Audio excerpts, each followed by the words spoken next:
rating. 2 thumbs ups already. A few more would be appreciated, but we'll take care of that in due course. I am Delta Mike. The channel is Delta Mike. Down and out in Torrevieja.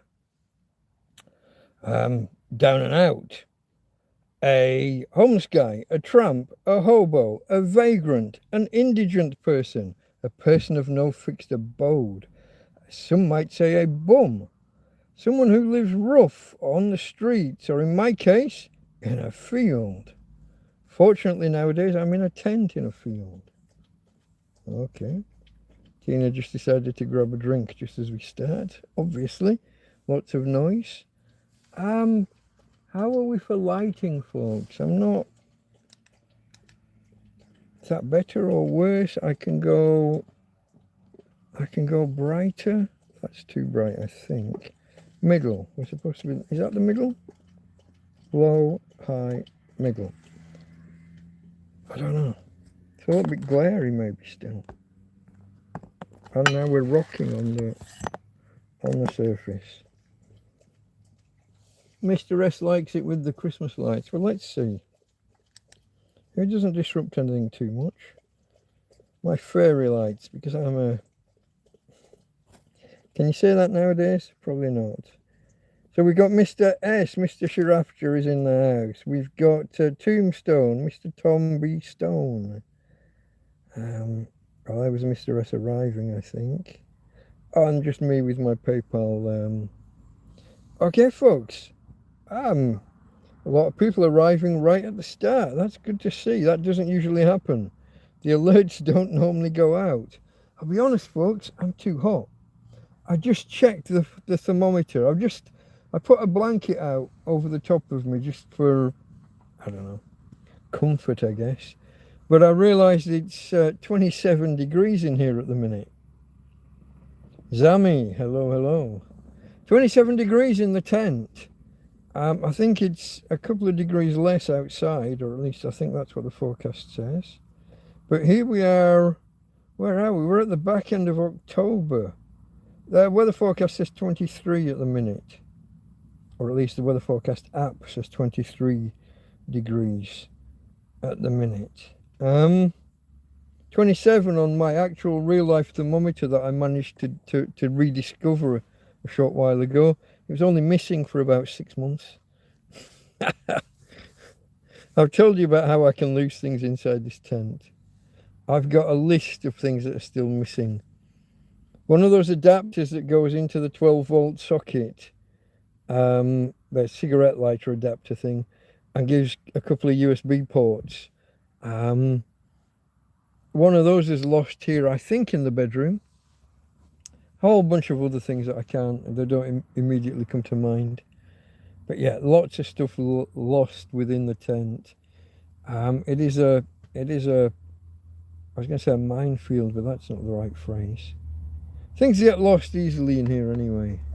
Is that broken? Oh no, it's just clear. Tina, are you getting back on the bed, babe? Come here.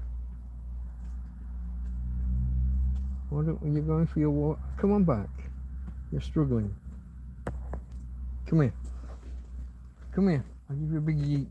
Come on. Oh, come on back. Come on, get back on the bed. Are you on? Are you up? You haven't said hello to the peoples yet. Here we go, folks. Let's see what we can do. In the tradition of the channel, the beard is getting beardier. Beards tend to do that over time. I'm on the cusp of getting rid. Here she is. She was just off the bed because she was getting water. She struggled to reverse back onto the bed. She's only just made it up, and I think she's a bit tired now. Hey, babe. Don't look at all the mess that's fallen off the bed and that's down there. Don't look at all that. I has a dog. Things get untidy and messy. Plus, I'm messy myself anyway. Disorganised, let's say. And plus, we're still recovering from the floods. The carpet's still wet. Hundreds of flies, and I do mean hundreds. I just had to ask a friend to bring me a new bottle of fly spray. Thank you, Anthony. I don't know if you're watching, my friend, but Thank you and your brothers-in-law, wasn't it? Brothers-in-law. Appreciate the visit, appreciate the breakfasts and the contributions from themselves. Yeah. Thank you, thank you, thank you. Had a couple of what can I call them? Nice incidents. You know what I mean? Nothing nasty, nothing bad this week. I don't think.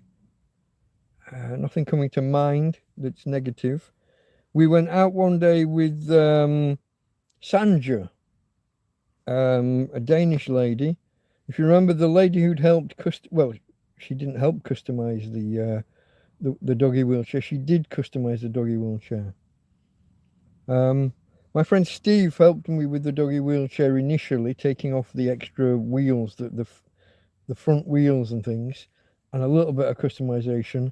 But then Sanja helped with a lot of customizations and fixings, and she fitted the harness to it, which was kind of separate. She with the Jubilee clips and things, and yeah. Sanja took us out for we set off for a coffee. We went for a walk, and the idea was we were going to go and get a coffee somewhere. She wanted to see Tina actually use the chariot, use the wheelchair, the doggy wheelchair. And so we headed off, and we went about 500 meters that way, half a kilometer that way. Stopped for a coffee, but it turned into a canya, a small beer. And we sat and chatted for, I don't know, hour and a half, maybe 2 hours, not sure. And trotted back. Tina did fantastic. Sanji was she was so pleased. She took a video of Tina trotting along. Tina loved it. We've had a couple of smaller walks, but this was our first kind of longer walk since I knackered my legs with all those bites and those blisters and things. But we got out and about for once, and I'm thinking, well, this goes back to what I was just saying about Anthony visiting, and he brought his two brother-in-laws.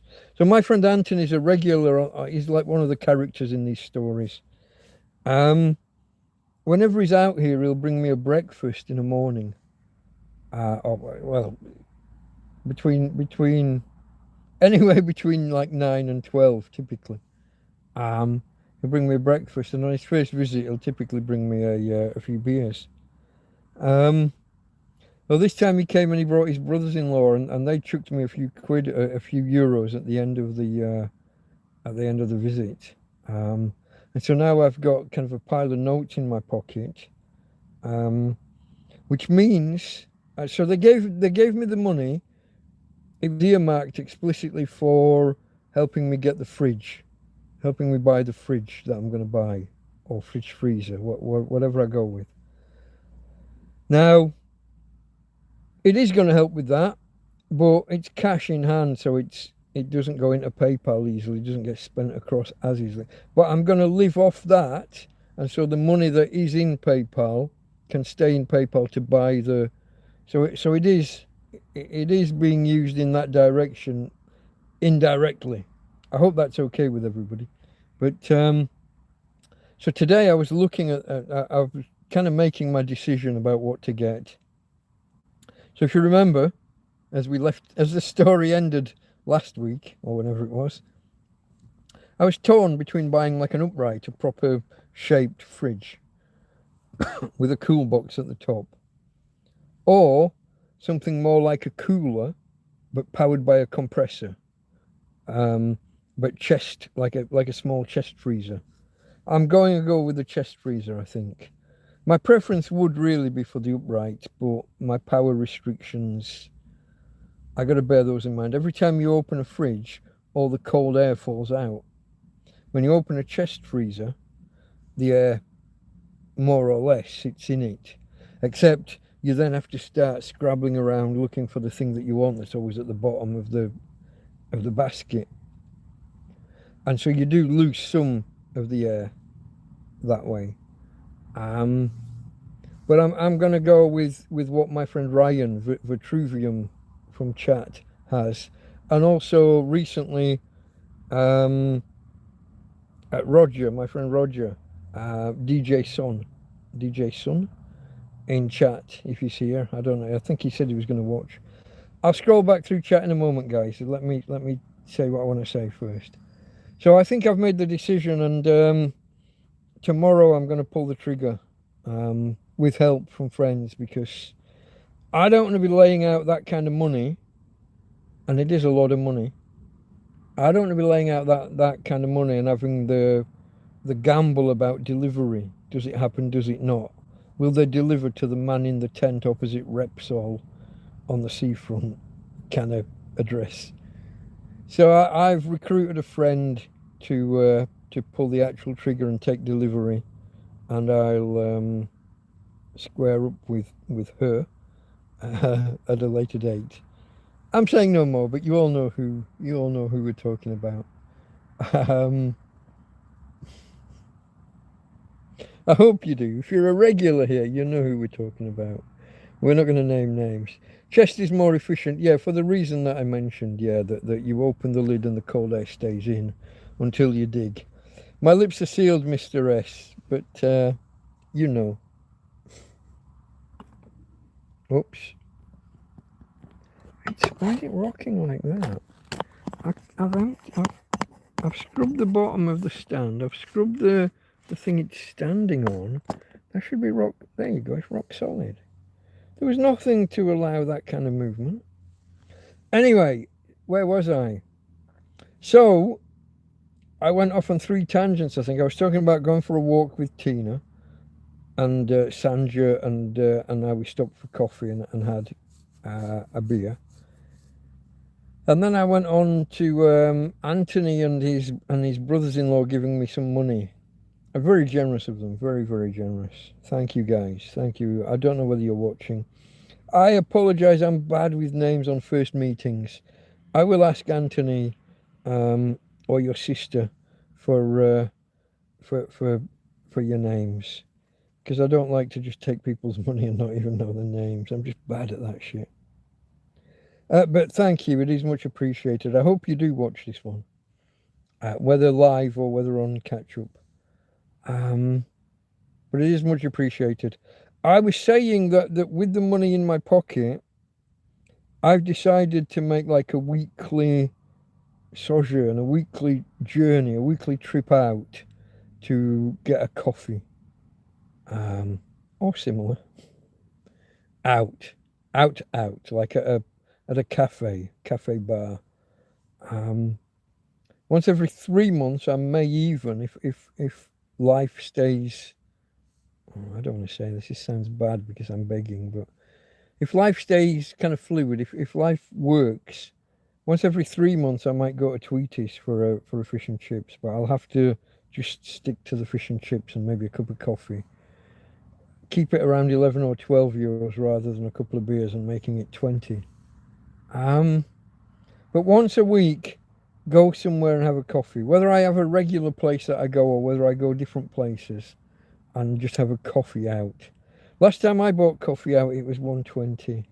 I expect nowadays it'll be 180 to 2 euros.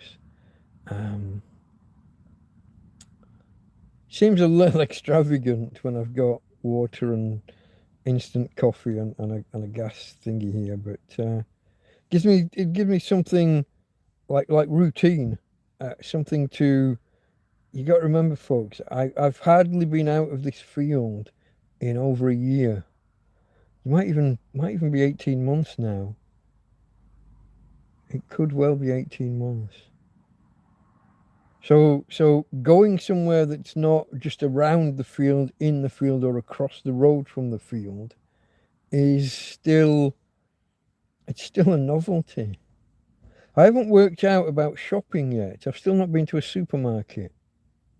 So if I take Tina and the chariot, every time we come to the end of a curb, the end of the footpath, and you're at the curb and there's no ramp, I have to pick Tina's back end and the wheelchair up.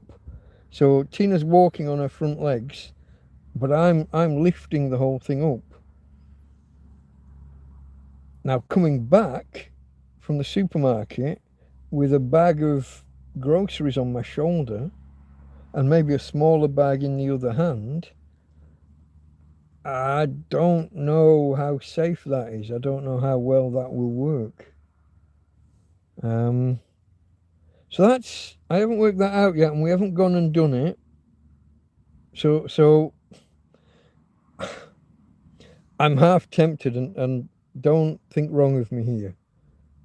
You know how I went like 18 months without washing my hair, and then I finally did a couple of months ago. I washed my hair eventually.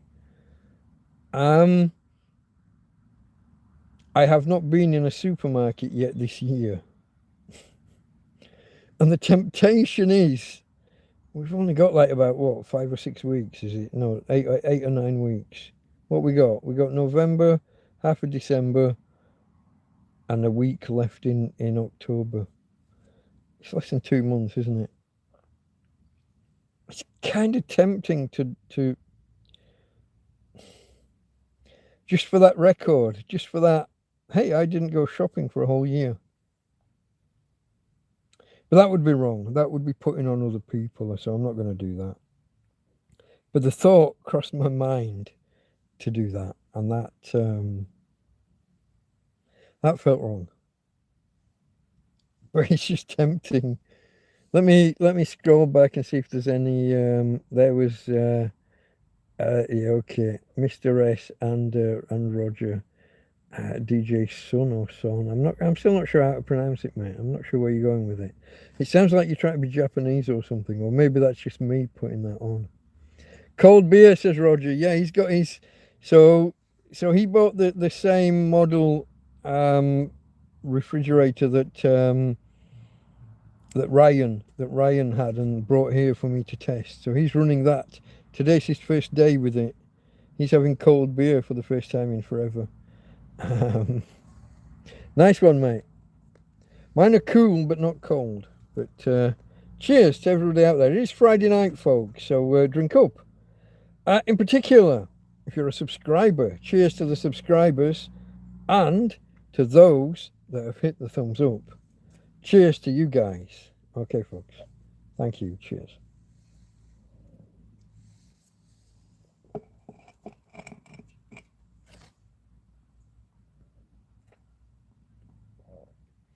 Can you share how much you need for the...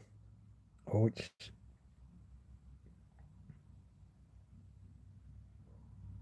Hold on. How much you need for the fridge? I have enough to buy the fridge, but it will more or less wipe me out. I will be left with a few euros in PayPal. Plus, like I said, the euros in my pocket from the guys that visited this week. So I'm okay, folks. Don't panic. No panicking. It's not a beg. I've got it. This is all, not all. A lot of this is coming from when we had the fundraising to raise money to get Tina's wheelchair, to get the doggy wheelchair, doggy chariot, and then the local albergue is the Spanish word.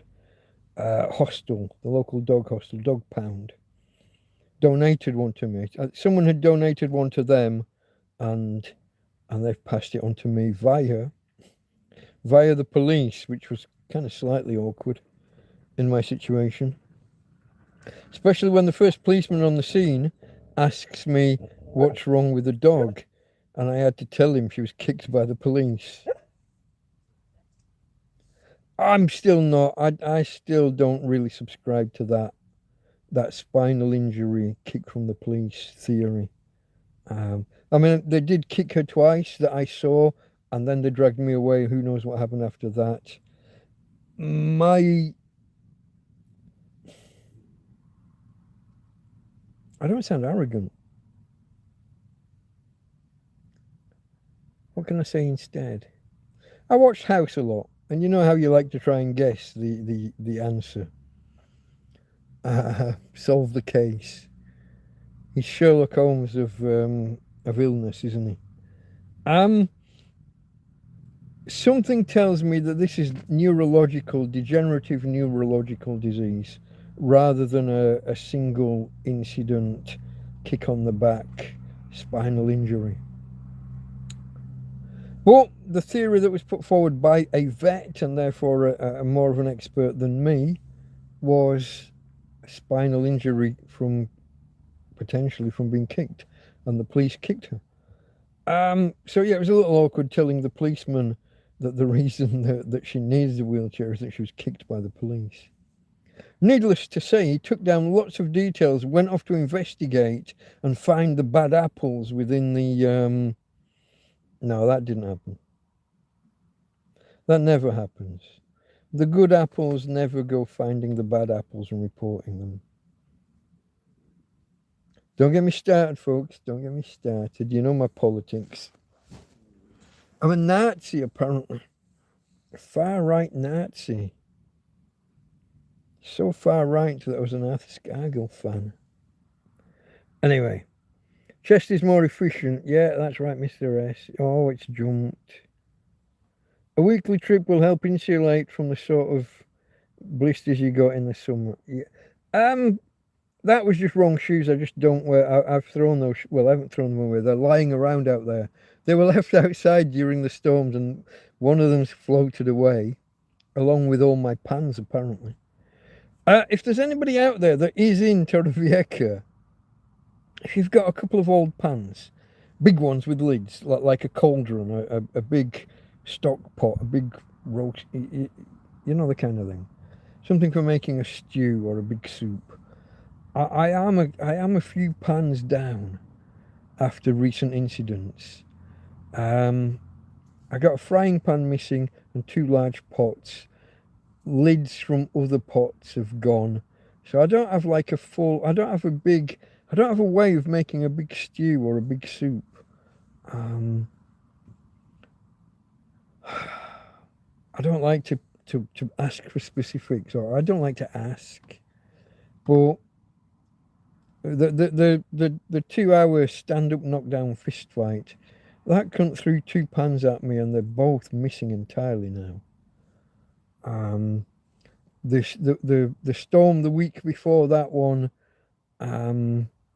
washed a pot away by the... I mean, well, it went. I haven't seen... So a third pot went then. Lids from other pots are gone. I don't know if someone's playing funny buggers with me. I've also just seen a fly. I did have to... I think I mentioned I had so many flies recently. I have had to acquire a new tin of fly spray, and we had so many. Yeah, look, you little fucker, fuck off. It needs like a decent spray each time. I'm hoping to like build up a... I don't think I got it. That's a mozzie, and it was right in front of me, and I missed. In summer, I got to the point, I had a 1 in 3 chance of plucking them out of the air. Every third go at grabbing one, I would get one. I seem to have lost the touch. But because I think it's a wet carpet, and it is still wet, and we are now... When did the storm end? 10, 11, 12 days ago. Is it? And it never dried out between the first storm and the second storm. And I think the flies are taking advantage. It was swarming in here. When the guys were around the other day, Anthony and his brothers-in-law, one of them popped his head in to have a look at the setup in here. It's a shithole. But it was a shithole with a swarm of flies circling. Any plans on raising the floor? Not really. I may ditch the... If we get another bad rain, I may ditch the carpet altogether. But my bed's off the ground. I'm going to put some planks in the other bedroom. I've got a lot of things stored on the floor. I'm going to put a couple of planks on top of each other, but a few of them, and try and raise those things off the floor. But there's so much stuff in here, I can't be like raising the whole tent or anything. It's lifting a double bed with a bed frame, a chest of drawers, a Queen Anne fucking armchair, plus all the boxes, drawers, veg rack. I got a bin over here that's like my go bag. My go bag is a bin. I've got a trolley over there. So if I have to go, it would be a bin on a trolley and whatever else I can carry. And the bin would contain the essentials: tent, sleeping bag. Hopefully, I'd get the EcoFlow in there at the top. Probably the two smaller solar panels rather than the big one. Although I'd try and get the big one on the trolley first, but I doubt that would work. And then I'd have to put some bedding in the sleeping bag might do, but oh, there's a bedroll as well, one of those foam mattressy rolls. I should review that and improve it. Actually, it's a bit out of date. There's other stuff that could go in. Because one day I'll have to go, maybe, potentially. I'm hoping that at the end of all of this, I leave the country, but I get some friends to take custody of my major possessions. I got friends with a camper van. If they could stick them in the camper van through the day while they travel, put them on the floor under the camper van at night, maybe, perhaps, and get them back to the UK that way. It's a hope, it's an imposition, it might never happen. I could just go back to the UK and start from scratch. But it'd be the solar panel, the EcoFlow, maybe the tent and the sleeping bag. There's not much else, I don't think. Maybe some of the lanterns and lights. See, when I get back to the UK, there's a good chance I'm going to be homeless back in the UK to begin with. It's going to take me a day or three to get to the bank and to get things sorted. Tina girl, where are you going? Oi! Back on the bed. Come here. Oh. I got you. Oh! Come here. You're turning your back on me again. I was gonna talk to the people with you. You don't want to talk to the people, do you? Sorry, folks. She's turned her back on you. Hey, where were you going and why? I'll have to have a look after. Oh, Tom's off to the UK on Tuesday. It's your big rave, yeah? Hola, Josie. Josie arriving. Would you continue streaming in the UK? I don't know, guys. I don't know. It's probably down to you lot. I mean, so Delta Mike down and out in Torrevieja. That's one thing. Once I'm back in the UK, what am I? I might be down and out in the UK, I guess, to begin with, for the first week or so. Unless I can hook up with some friends from back in the day. There are a couple that have stayed in touch, so that's a possible. But again, I don't want to assume, I don't want to impose. I got to get back. I've got to make contact with my bank. I've got to prove who I am. I've got to wait for them to make cards and all of that, reactivate the account, make debit cards, whatever. I don't know. If I went back to the UK, what's my topic? What's the channel about? Is it about me rebuilding my life from scratch?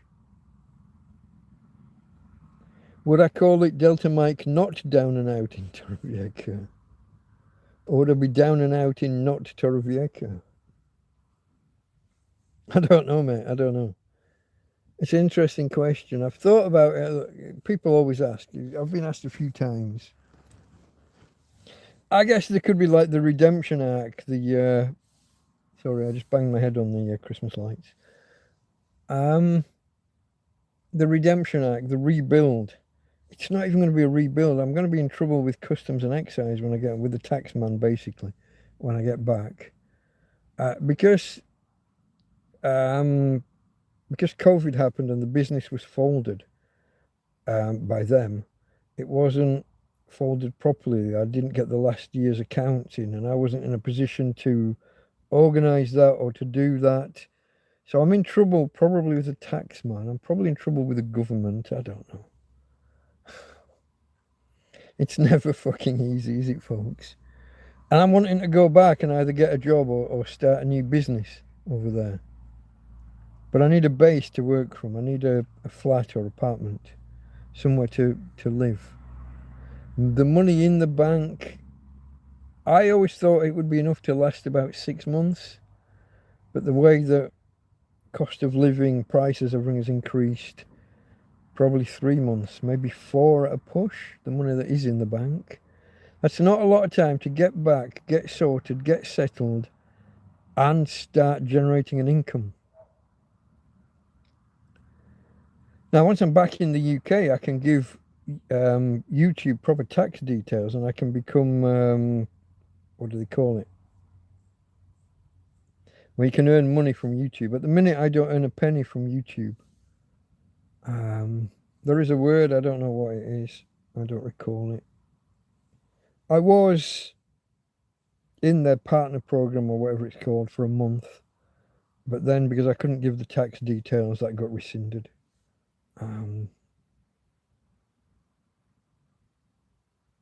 What's it called? There's a word and I don't know what it is. You had to get up to 1,000 subscribers, didn't you?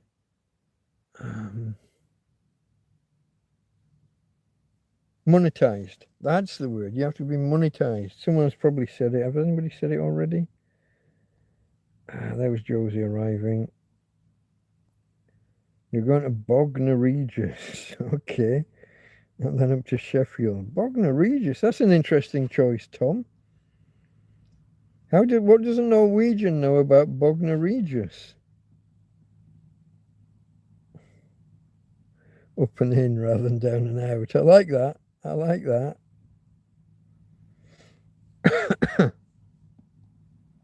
Hello, goodbye. Hello, hello, goodbye. Hello, hello, goodbye. Influencer. Yeah, I'm no influencer. Not at all. Oh, do you know what I've also done? I'm still on Top Chat. Folks, live chat. You want live chat, not Top Chat. Let me go back and see what I've... Tom says, friend of mine is doing a pub set there. I'll attend and tramp about. Good use of the word tramp. Its original meaning, to move around, to tramp, like to trample.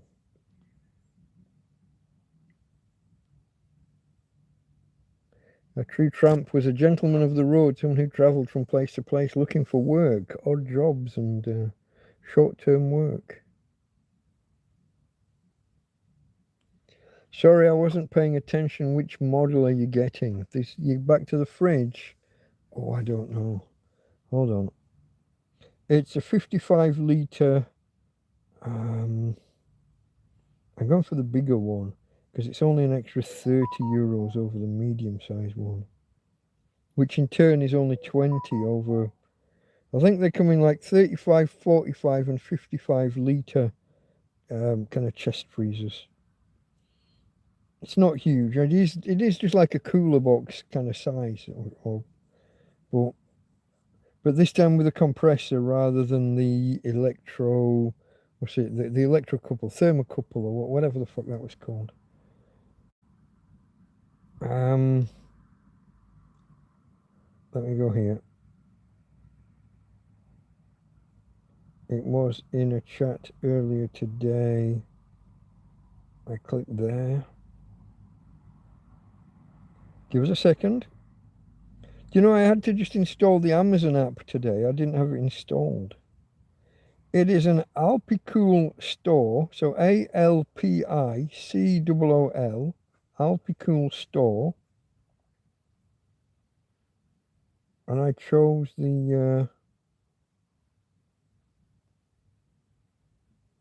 where's the thing? Oh, there. 55 litres Negro. That's black. Before anybody thinks I'm being racist, that's just Spanish for black. I don't mind discussing the numbers either. 250 euros, folks, minus a cent. You know what I mean? It's 249.99. A lot of money for a tramp in a field, I know. And it's a lot of luxury as well. I feel a bit guilty. But some of the upright ones were like 350 and more, and I'm like, because it has to be a camp stove, it has to power off the cigarette lighter. It will also power from a 220 volt socket, but I've got a 30 watt overhead if I use the inverter, so it's better to go DC to DC. But yeah, what was it called? Alpicool Store.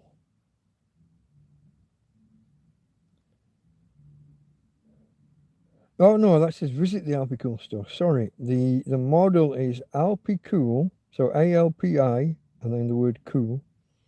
NCF, that's November Charlie Foxtrot, portable electric car fridge, and it will run off 12 volts, 24 volts, or 220 volts AC.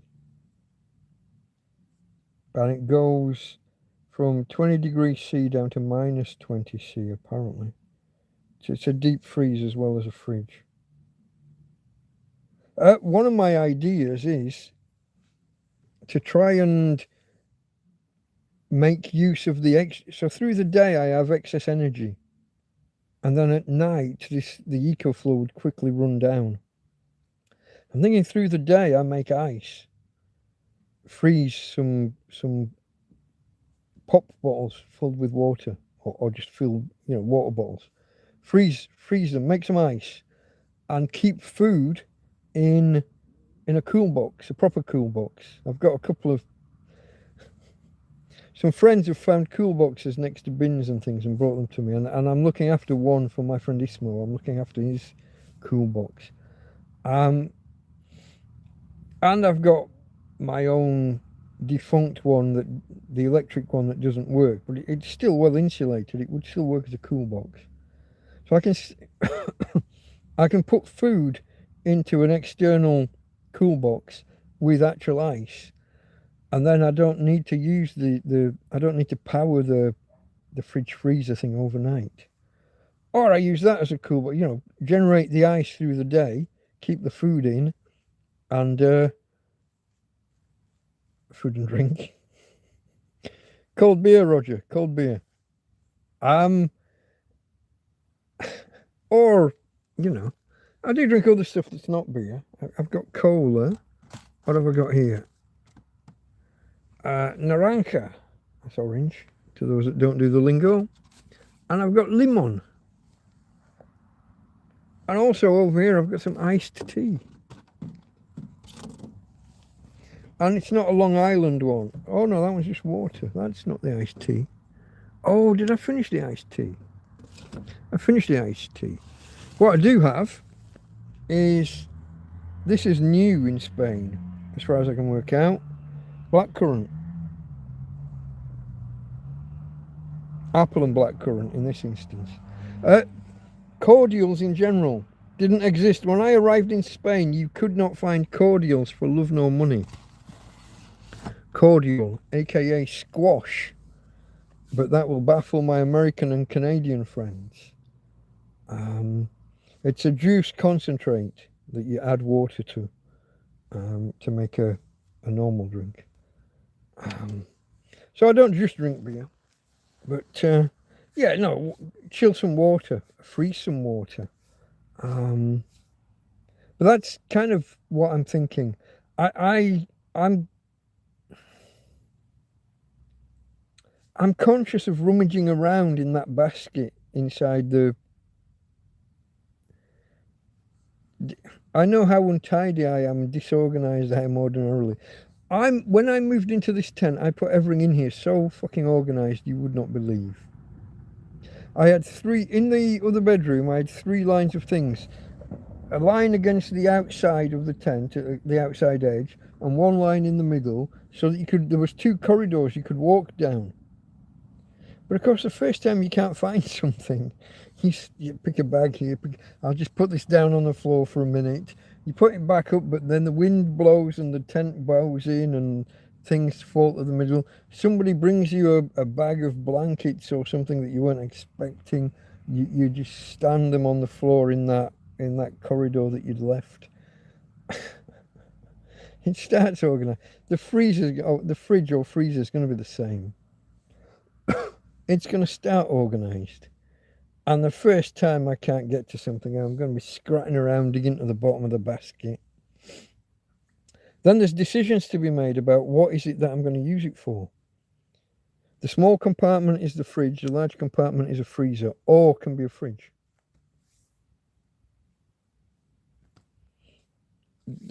Do I want to keep ice cream in there? Do I want to make ice? Because whatever I choose for that larger compartment that day affects... If I decide I want to make ice, then I can't just be having my butter or margarine or boiled ham in that compartment. I don't know, folks. I don't know how... I gotta... This was what I've been hesitating about. Now, people tell me I overthink and over worry about things. But a decision has knock-on effects. There are consequences, and the consequences of one decision imply limitations down the road. If the bulk of it is freezer, then I haven't got much space for just fridgeable stuff. Unless, as I say, I just make blocks of ice and keep the refrigerated stuff in a cooler box with the ice. Don't know, we're going to have to see how it works out, how quickly it freezes things, how well it works in practice. From the looks of it, the one I'm buying, because I'm buying the bigger one, I'm going to put this. So a 12 pack of beers, let's go with a measurement everyone can understand. 12 times a third of a litre, 33 centilitres. That's 4 litres. It's a little bit more because of the gaps between the cans.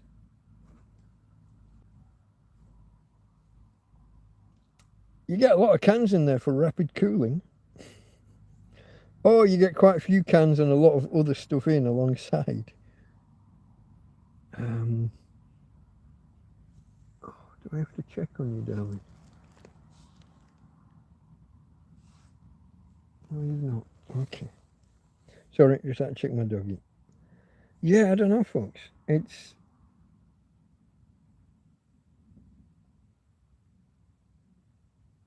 Let me scroll. I'm way behind. It's jumped back to when Josie arrived. Up and in. I liked that one. I wouldn't be in London. Hello, goodbye. No. Initially, I have to go to the Morecambe and Lancaster area. After that, I'm not sure. I've quite fancied trying the south of England. I've always... My whole adult life, I've lived by the sea. So that would probably be an aim. I'm not a big city boy. I've worked in London. I've worked in Manchester. You know, meh. Not really my thing. I can't afford like a Torquay or somewhere posh on the coast. But from what I gather, there are a lot of British seaside towns that are on their uppers. They're on their arse end. They're dying. So maybe I can find somewhere that's nice, small, rural, but seaside, and cheap to live, without feeling too far in the sticks. I mean, I want a good internet connection because I'm a techie kind of guy.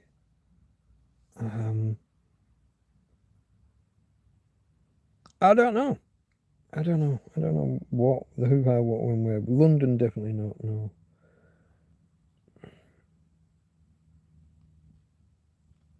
coming forward.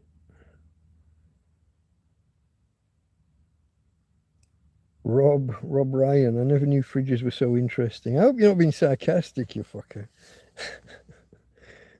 Often with your comments, I never know whether you're joshing or whether you're taking the piss. Oh, Karen arrived. Hello, Karen. I didn't see you there. We were talking about you, not to you. Don't worry. Oh, hello, goodbye. We're saying goodbye. I missed it. How long ago was that? 22:34. At 10 or 11. Have I? Someone sent. I've turned the alerts off.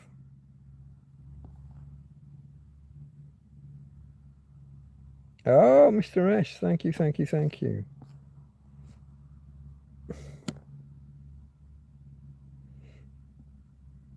Thank you, thank you, thank you. And goodbye, hello, goodbye. How confusing is that? Karen arriving, yeah. Alpicool NCF 55. Did I not say the full number in the end? I might have distracted myself halfway through.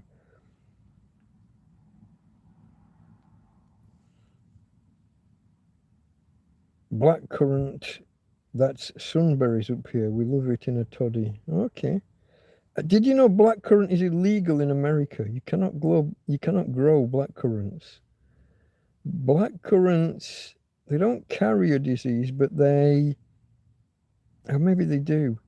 They can attract a certain kind of mold or fungus that Americans build their houses out of wood, don't they? They had these huge forests back in the day, and all of those trees are susceptible to whatever kind of fungus. I think it's a fungus rather than a parasite, rather than an insect or something. But yeah, America blackcurrants are illegal. Americans have never heard of blackcurrant. Who knew? Solberry, okay, yeah, but that's Solly sun, yeah. Make ice during the day, switch it off at night. That's kind of my thinking, yeah. Hello, Luke. Looking fresh. I don't know, mate. I trimmed the tash before going out for coffee the other day, even though the coffee turned into a small beer, a canya. But I trimmed the tash because for a few weeks I'd been complaining every time I drank coffee. Imagine, you see, it's at the bottom of the lips now, but imagine it overhanging and it would drip down and either drip directly off the tash or run down the beard. So the beard was becoming brown. And then there'd be the spots on the t-shirt. So I did trim that. I am going to take the hedge trimmers to the rest one day this week. Sporting Camp, my new friend who's been messaging me quite often. Texas, mate. Okay, hello. Texas, that's nice. We don't get too many Yanks over here. But you're more than welcome, my friend. You're more than welcome. Oh. Here we go. Where was that? Okay, Tom. It looks like Tom already said about the blackcurrants carrying a fungus that harms the American ochre ash. Yeah, that's my recollection. I didn't know the specific trees. Oh yeah, folks. Can we all wish that Karen gets well soon? She was supposed to fly home today, wasn't it? But she's not well, so hasn't gone.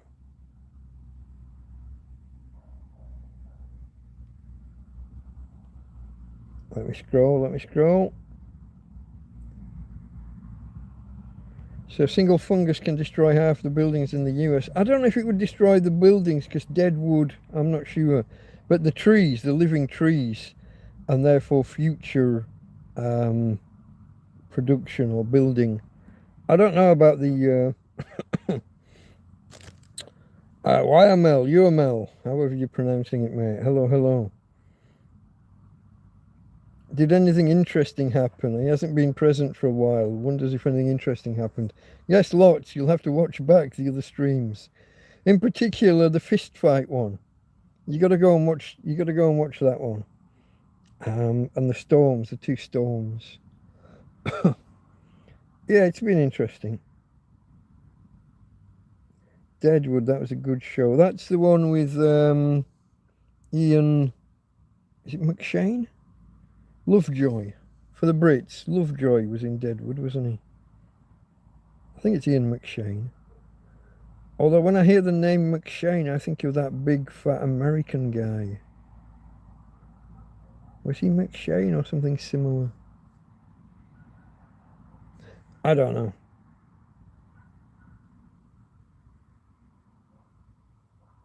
I think am I caught up?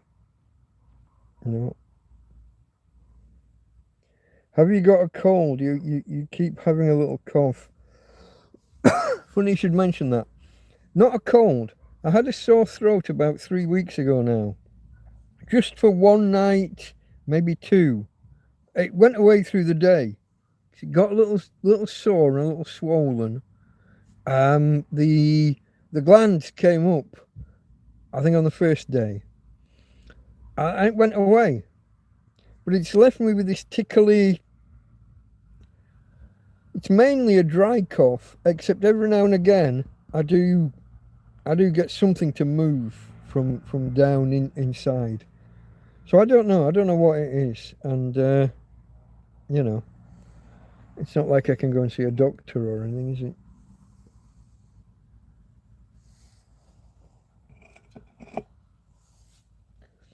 If you can't get the police to come out when you dial the emergency number, the idea of going and seeing a doctor is pretty remote. Purple Aki. Going well, mate, going well. We've had a good week. Been out and about a few times. Went for a coffee one day. And had friends round who've been generous. Anthony brought me a breakfast, as he often does when he came. And like I say, his brothers-in-law were very generous with a little bit of cash, yeah. And thus I am now able to commit to buying a small fridge freezer, camping fridge freezer. On the cusp of pressing the button. Good night, Karen. If I haven't, oh, that's only because you guys asked me. I wasn't coughing that heavily. Good night, Karen. Catch you in the morning. Well, catch you tomorrow at some point.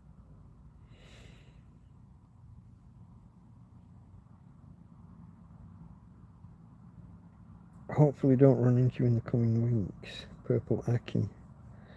I don't know if I get the reference. Is there a reference or a hidden joke there? Something about the name? I don't know. Oh! Okay, folks. Let's ask you, what kind of week have you guys had? I've told you about me. I think I've caught you up today on me and Tina. There'll probably be something else that I've missed that you'll spark at some point, but mainly the getting out a couple of times, the going for coffee, the guys coming around, breakfast, beers, the fly spray that I needed. That was very generous. And then the cash that they donated.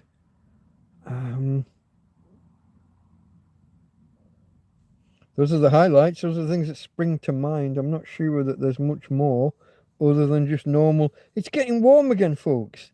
It topped 30 degrees again today. We're at the back end of fucking October. We're hitting 30 degrees. And when I started this TrampCast, we were on 27 still inside the tent. 25 now, it says, inside the tent. Weather forecast said 23 outside. And this is with the bedroom door wide open. At the minute, because I've got two mattresses, one on top of the other, the top mattress slides that way a bit. And all the bedding falls off that way. Because I can't get off the bed at the side and walk out. There isn't room. So I have to bum shuffle to the bottom of the bed. Tina bum shuffles everywhere. So there's a general pull of all the bedding towards the foot of the bed and then onto this sludgy floor. Yeah. But what I want to do is I need to clear some stuff off of here and from around. I store stuff at the back of this mattress. I need to clear all this out, curve the mattress a bit, hike it all back up, what, about a foot? 30 centimetres for you Europeans. Hike it back up a foot, and then I can think about trying to close the bedroom door when winter comes. Keep our body heat in this one smaller space, one less volume to heat. And I do have an electric blanket. It's not bad this for a tramp, is it, folks? I've got an electric blanket. I'm getting a fridge freezer. I have a television. I've got a fibre optic Christmas tree. Electric lights.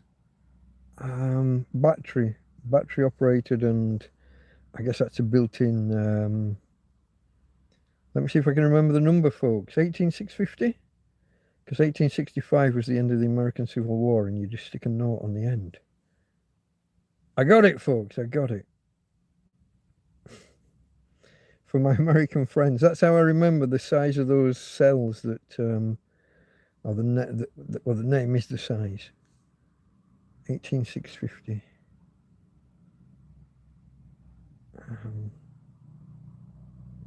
What else have I got that's electric? Oh, I've got my electric shower. I haven't shown you it. I pointed at it and said, here it is. I haven't shown it working, I don't think. But if I stand the bottom end in water and turn it on, and then there's the pipe and the shower head, and that's how I washed my hair So I said earlier that I'd gone 18 months without washing my hair, and then I finally washed it. Made no difference, folks. Honestly, absolutely no difference that I could tell. Now Karen cut my hair afterwards, so you'd have to ask her. But no, and it's been a couple of months now, and no problem either way. You don't notice it. The human body doesn't need to be washed as much as people wash it. I have at times, I'll be honest with you, I have at times got a little bit lax on the personal hygiene. You know, I'd be sat here with my arm up like this and oh yeah, okay. You know, I've been noticing it. I've been a little bit better this last couple of weeks. I've been a little bit... So I've had soap all along, bar soap, you know, a block of soap. And I've still got a couple somewhere. I've lost the one that I'm using. I've got a towel, and inside my towel, I had my, you know, my bathroomy stuff. Bar of soap, toothpaste, toothbrush, and a washcloth. Somehow I've misplaced that, but I've got extra towels, and some friends got me some soap. It was in amongst a delivery from friends one day. So I've just been, you get not even a separate washcloth, folks. I've been wetting the corner of the towel, putting the soap on and doing the necessary. Then obviously a quick rinse and a quick dry. And yeah. And it's not just the armpits, you know what I mean? It's, use your imagination. I'm taking care of business. But I don't know why that tickled me. But yeah, I have been a bit more, and changing t-shirts. Previously I was wearing t-shirts for maybe a month at a time, maybe longer. But I've realised how many I've got. I brought in a bag from in the field. You know, when we emptied the tent 5 or 6 months ago, whenever that was. I realised I've got quite a few. So I can afford to do one t-shirt per week. Not like some of you lot that go through 3 a day. I mean, I'm not going daft. I haven't got a washing machine in here.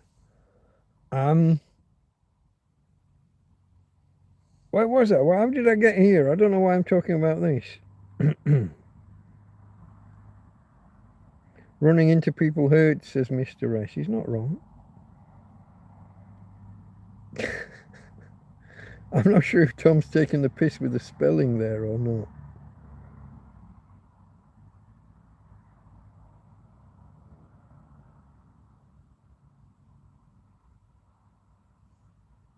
You went far off, Tom, with the with the giraffe, but you did miss, yeah.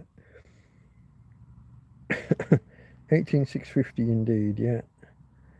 Oscar's had a good week. Here we go. Hold on. Ex-wife's boyfriend has run off with another The ex-wife boyfriend has run off. She turns them gay. Uh-oh.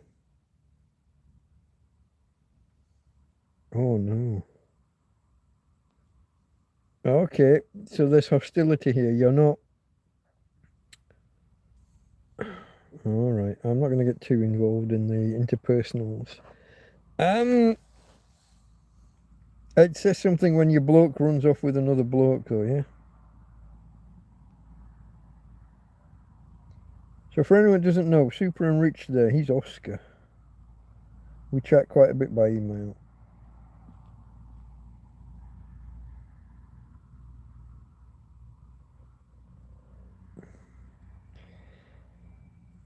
$18 by 650, 18 by 65. Those are the dimensions of the cell, and 0 signifies round. Okay.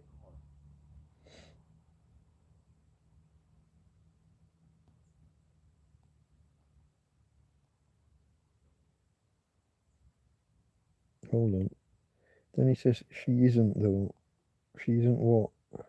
Did I miss a message?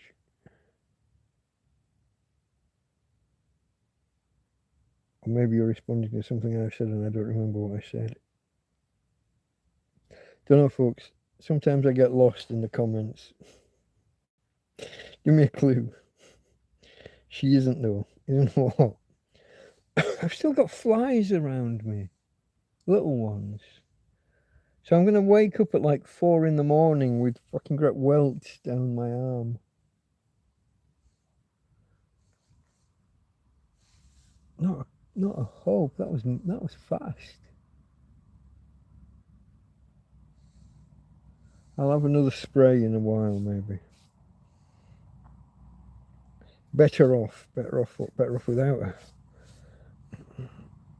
Can't say that because he might get back with her next week.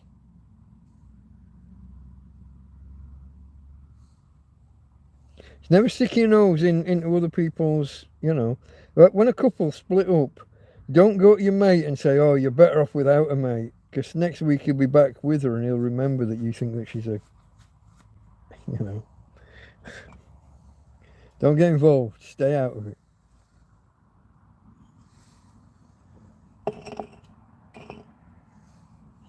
I think matey boy running off with another fella might signal he's not coming back to her, though. Did she know that he was a bit that way? You get these women, don't you, that really like the gays? What did we used to call them? Fag hags. Can you say that? Are you allowed to say that still? That was a Jerry Springer term, if I remember right. Or it might have been Maury Povich, or it might have been the English guy. What was he called? What was the one called on ITV on a morning? Her two friends told me while I was on a job. Wow. I guess you could say there's nothing as queer as folk. No, not Jeremy Vine. The one on ITV. I think he does a radio program now. Kyle. Jeremy Kyle. Jerry Springer in the US, yeah, but we had one in the UK called Jeremy Kyle. So at like 10 o'clock in the morning, they're doing all these, like the paternity tests and stuff. You are not the father. And depending on the circumstances, they're either glad or very annoyed. If they've just brought up 3 kids for 20 years, and now they find that they're not the father of any of those kids, and those 3 kids all have the same father, So the woman's just been having this 20-year affair on the side. 3 kids with another guy, but matey boys paid to bring them up. Yeah. We call it bi. Yeah, we yeah, when somebody goes both ways, yeah. Bisexual, ACDC. We have the we have these terms. Vitruvium, Ryan, how long you been here? Oh, you're the one that guessed. You're the one guessing Jeremy Vine. Was that your first comment? You've been lurking, or have you been here a while? Women who are into gay men, yeah, it's a thing. Fag hag. Although obviously fag is a slur, but we didn't used to bother about such things. You could say words back in the day. You didn't have people policing your fucking speech. Don't get me started, folks. Don't get me started on policing speech, or you'll have me dropping the N-bomb again.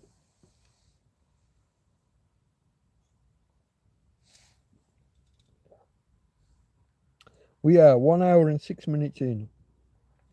And I've just finished the can that I was already halfway through when we started.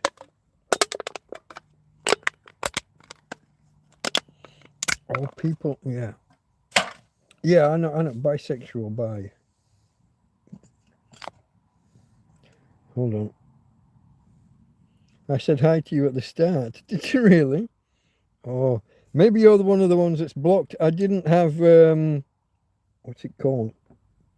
Well, I didn't have live chat. I was in top chat to begin with. I might have missed you. Unless I said hello and I just don't remember.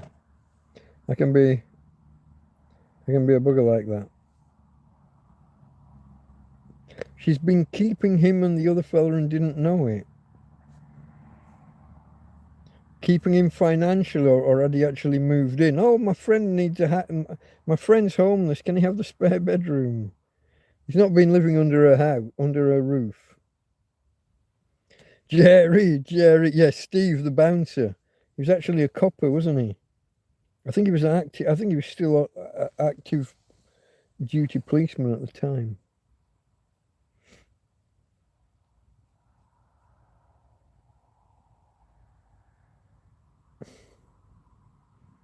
So were you here when I said I was going to buy the fridge freezer, Ryan? Yeah. You heard all that. I'm going for the bigger. What size did you go with? Are you did you go in the middle? I'm going to go for the biggie. Because I'm static. It kind of, I mean, the space does matter, but I'll have to work out where to put it and how to dance around it. Depending on how long the cigarette lighter cable is. The 12 volt DC. I'm a little unsure because I do. Oh, what can I tell you? Okay. So in the bedroom, at the other side of the tent, step in over the threshold into the bedroom, and to the left, that's where I store my my gentleman's urinal, aka piss pot. So I do have to step over there every now and again, and at the minute it's all blocked off. There's too much crap in the way. I need to move a lot of that. But the EcoFlow is just before there, the other side of the door, and just before the other bedroom. So any cable, depending where I'm going to put this, and I'm going to keep this one inside, unlike my first cool box, the electric, what's the word? Thermoelectric one, which I kept outside. I'm not making that mistake again. I'm not having anything outside. The problem there was that I left it outside over winter under the solar panel, so sheltered from rain and the worst of anything. But I forgot I'd left some bloody food in. The food went bad, the insects went in. And because of that as well, those ones aren't sealed because of how they work to fan the heat out. Whereas a compressor, it's it's fluid. It's thermodynamics rather than just air cooled over the top of a. It's not a thermocouple, is it? I don't remember the word. Thermocouple senses temperature and something else moves the temperature. But it disposes of the heat by drawing air in and out, and that means there's a path for internal infestation. Whereas a sealed box, a deep freeze, doesn't have that worry. Are you farting on me, Tina? Are you farting or have you done something worse?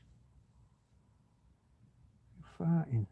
And you're laying on top of the blanket that you're supposed to go under. Let me do that. I'm not going to put it... Oh, babe. You've got a bad ass tonight. Okay, that's all it is. We've not had any accidents. Lay back down. You're okay. I'm not going to put the blanket over you yet. Maybe not tonight. Jerry, yeah. Keeping him in money, okay. She gives her fella money and he passes it on. Peltier, thank you, Mr. S.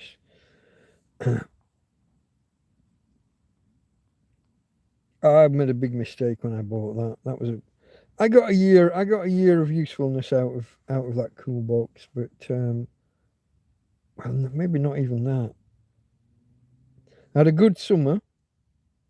Used it up to winter, then didn't use it, then used it and it wasn't very good, but it was better than nothing. But yeah, I guess I got about a year's use out of it in total. But that's not much for 100 quid, 100 euros.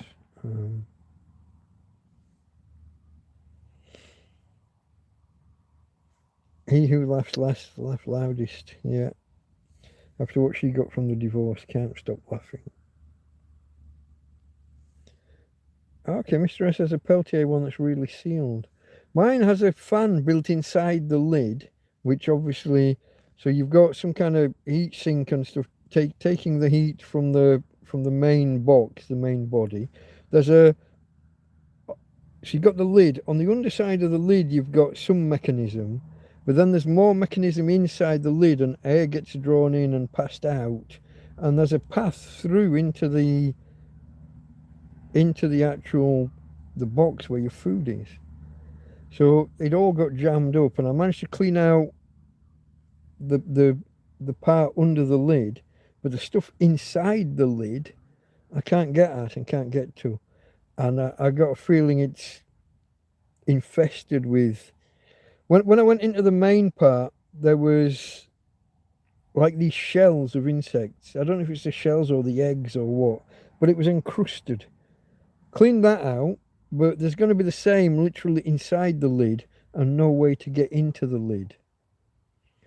Once I get if I buy this fridge freezer, I guess I can get a bit more pushy at trying to force open the two halves of the lid. I need a big Clive with these what do you call them, the metal things that go in, spudgers. Yeah, I don't know.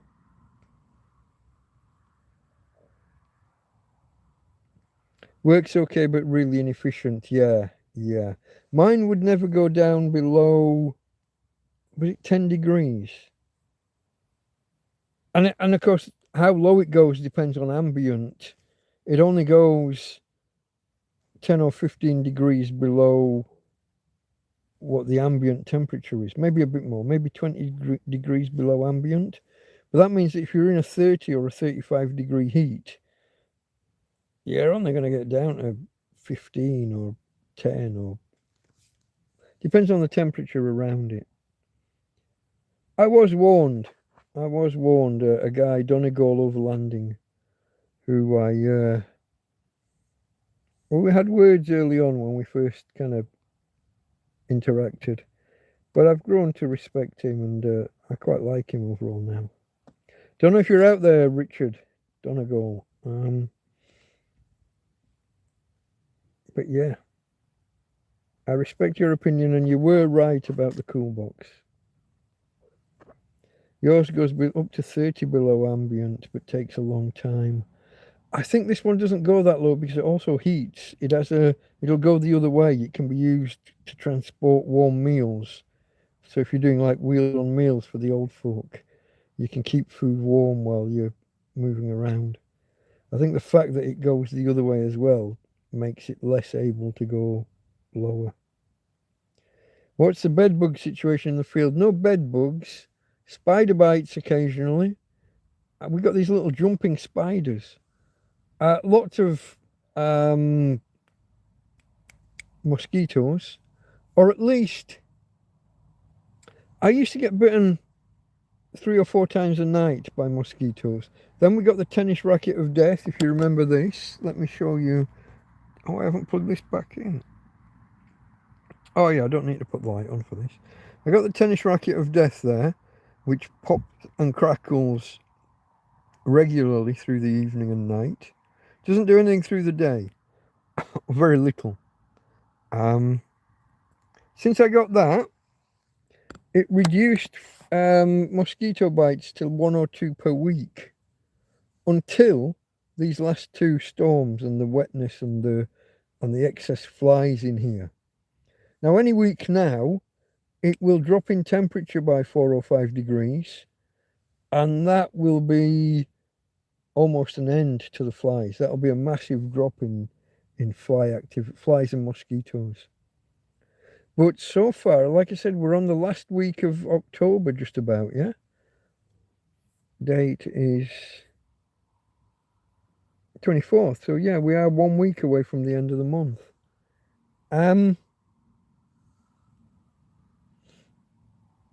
We're in the last week of October, and we still haven't had this temperature drop that you would normally get. We're still hitting 30 in the day. It's 25 now at, what is it, 11:15? It is. So yeah, it's, we do all right, on the whole, we do all right for insects and stuff. I did have one singular, what the fuck did, cucaracha, cockroach. Fuck, I'm defaulting to Spanish now rather than English. I had one, like, small, like a baby cockroach come crawling through a few days ago. Killed it. I assume that's a scouting party. If it found anything and reported back, we'd get more, I guess. But I got it. And I don't think I've got much out, like, lying around that they could enjoy. It's only in 3 years in the field, it's only the second cockroach I've seen, I think. And I think the other one, the first one, I think I brought it back with me when I picked stuff up at the bin. So we're done all right. We're done all right. Insect-wise, lots of flies at the minute. It's a temporary thing. It's going to end soon.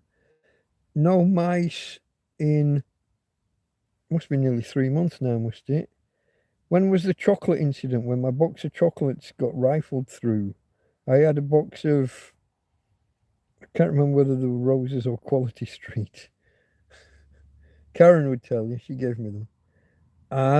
I got halfway through the box, and when I came back on the 3rd or 4th day, something had nibbled at a couple of the chocolates. So I put my mouse trap out, and we got 2 the next day. Nothing since. I am thinking about buying more mouse traps. Those with the teeth, they're fantastic, folks. They are fantastic. Temu sell them for just over €1 per mouse trap. And they sell them in packs of 8 and 12. I've got 4. I'm thinking of getting another set. And I'm also looking for a bigger one. Ratus enabled. Or Ratus capable. A big one. I don't like to say their names, but you know the ones I mean. The ones that aren't mice, but are bigger than mice. If ever there's like a SHTF situation, if the world goes to shit, apocalypse happens, mouse traps or rat traps would be great for catching small animals. Better than hunting. I am thinking about getting a catapult. different people use different terms. Slingshot. And also one of those ones that that you whirl around your head and throw the stones. I can't say why, and I haven't had any trouble this week. But those of you that are regulars you'll know where I'm going and why I'm going.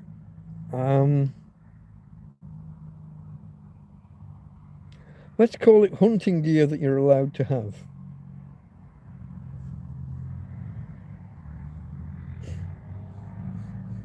Wink, wink.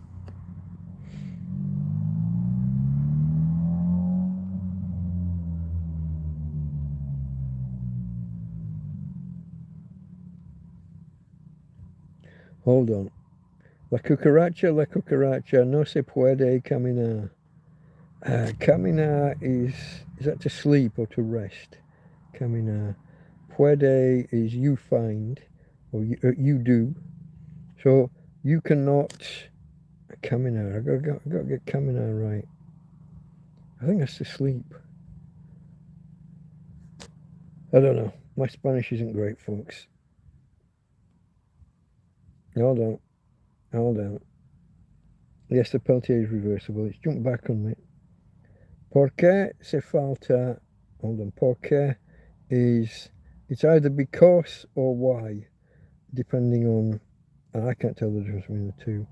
Falta is blame, isn't it? Is it or is it miss? Falta. ¿Por qué se falta? Marijuana para fumar. Marijuana to smoke. Marijuana for smoking.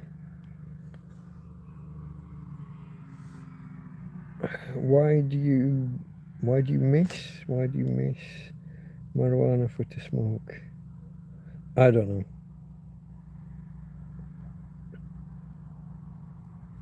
Isn't much meat on a mouse. No, but I've watched these survival programs.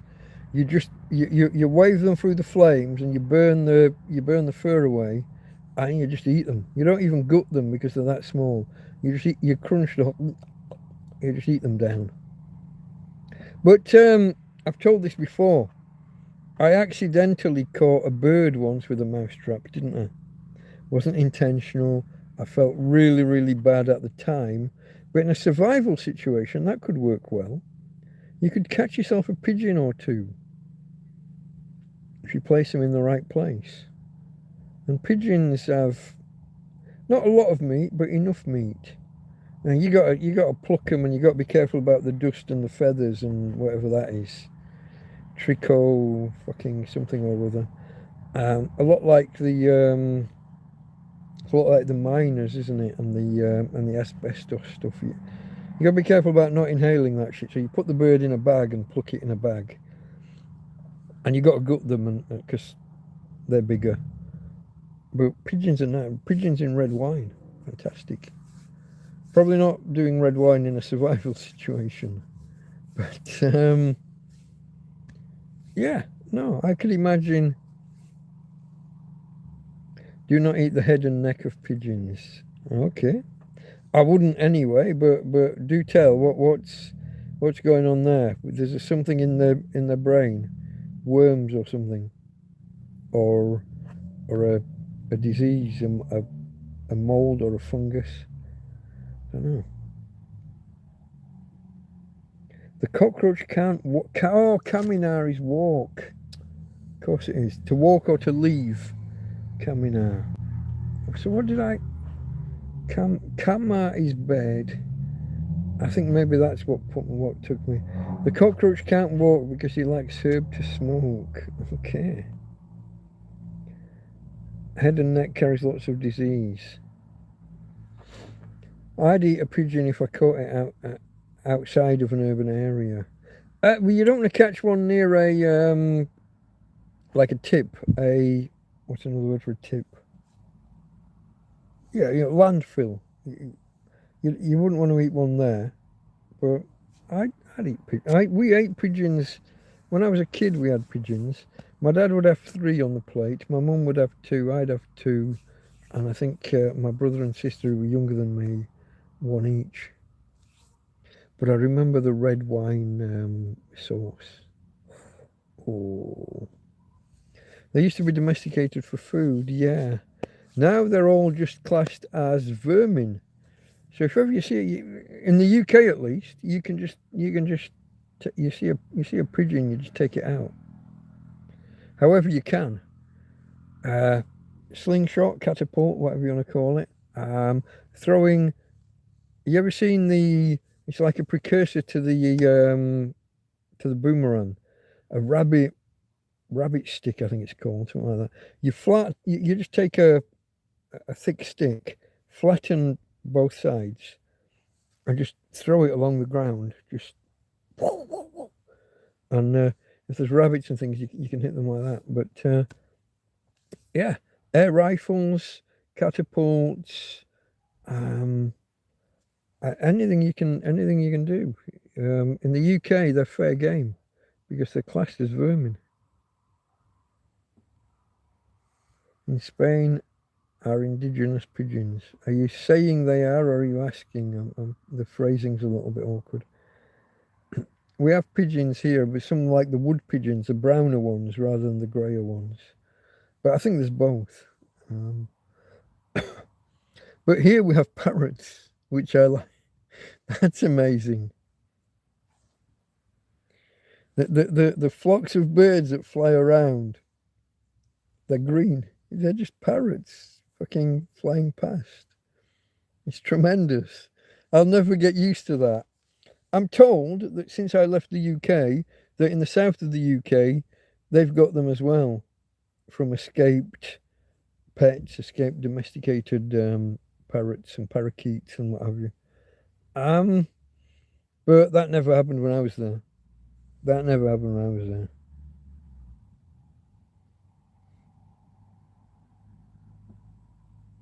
Tell you what should be classed as vermin, seagulls, yet they're protected here in Norway. Even clearing a nest carries a fine. Seagulls, I think seagulls carry salmonella, don't they? So you don't want to be... Then again, I mean, if you cooked it properly. But yeah, I don't know what the status is in the UK with gulls. You get some fucking big ones though. They come in all sizes, but you do get some monster big ones. I'd say some of them are bigger than a fucking turkey. Maybe not quite. A little bit of hyperbole, maybe, but rest of the pigeon should be edible. I think if you cook everything well, everything's edible. Ring-necked parakeets, we have them here in Amsterdam too. Okay. Parakeets rather than parrots. Okay. I stand corrected. I do like the bird. This isn't about food or hunting or anything. This is just cute birds, weird birds. The hoopoe or hoopoe, I don't know how you pronounce it. It looks like a grey woodpecker, or is it a greater spotted woodpecker? The one with the black and white stripes on the tail. It looks like that, but hangs around on the ground an awful lot. We get those here in the park. I haven't seen one in this field, but up at the park, there's always a few of them about, doddering around on the floor. Well done, Mr. S. Somebody had to go there. Boobies and great tits. We're not on scruff dogs now.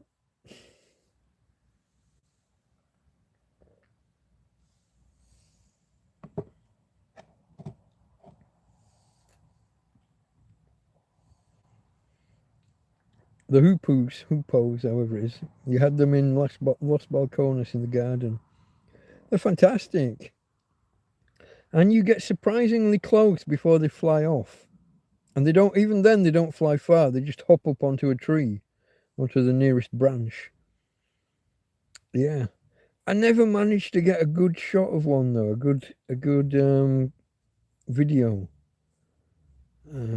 I was trying to get close to them and approach them, and I had a dog with me. That was my difficulty. That was my handicap. Hey, babe. Tina's my handicap. I wouldn't be without you, darling. I would not be without you.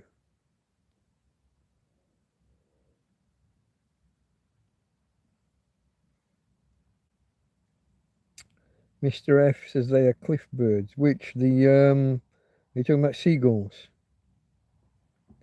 I guess so. They like to be out over the sea, chasing fishing boats, and especially when the fishermen throw. I don't know. Maybe they chop the fish heads off and throw them back, or maybe there's some fish that they catch that they can't use and they throw back, and the gulls all swarm around.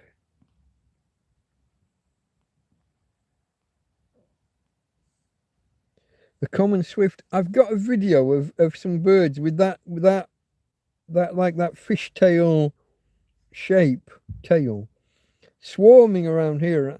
I'm not sure whether they're swift swallows or house martins, but they've got that that mermaid shaped tail.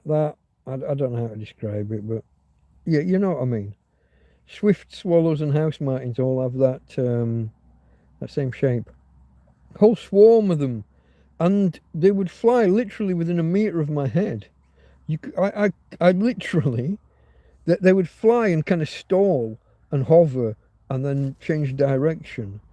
I felt like I could have reached out and grabbed them, but I had a camera in my hand.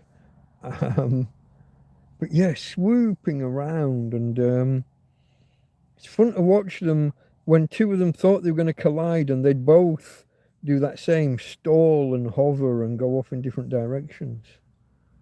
I got a video. I've got a playlist called something like Torrevieja Nature, and there's a few videos. Some I just played at normal speed. Some I turned into kind of a slow motion.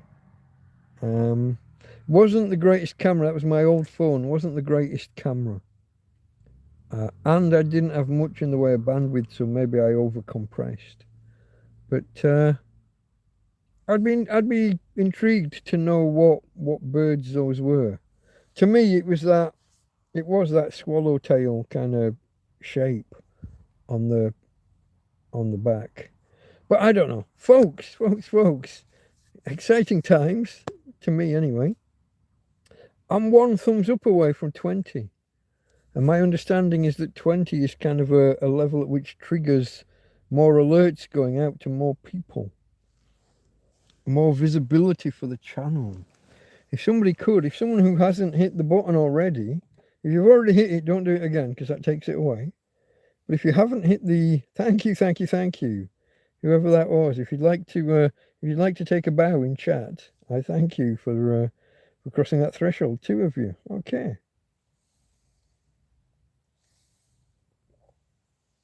Cheers, folks. Thank you. Appreciate that.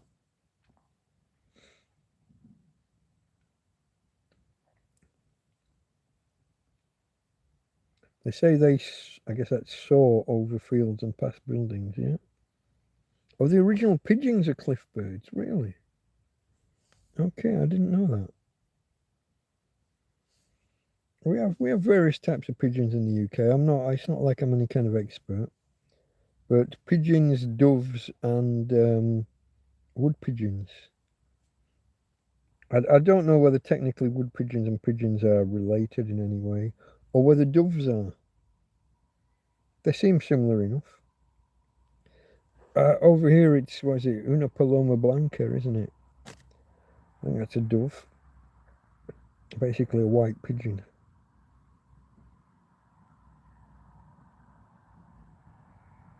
One was me. Okay, thank you, Josie. You forget it, she says. No, you're too... Oh, you're not saying forget it, you're saying you forgot it earlier. Okay, that's... Under normal circumstances, never land. That's a lot like, isn't it, albatrosses that go weeks or even months between landing? They just soar above the sea, and it's bad luck to kill them at sea as well.